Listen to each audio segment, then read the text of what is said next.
Stroke করার কারণে glass দিয়ে পানি পান করতে পারতো না।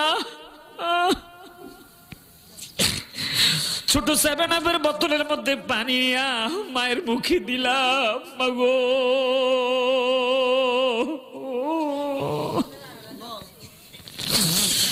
মা তৃষ্ণা মিটছিনি গো মা।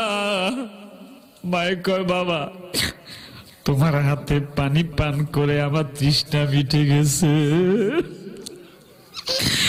ওই মৃত্যুর সময় এমন ভয়াবহ রে বন্ধু,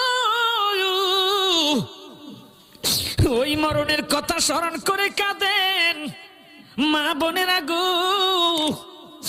আমার নবীজি বলে ওই মরণের সময় মানুষের তৃষ্ণা এমন ভাবে লাগি 7 সমুদ্রের 13 নদীর পানিও যদি তোমার মুখের মধ্যে দেয় তোমার তৃষ্ণা মিটবে না।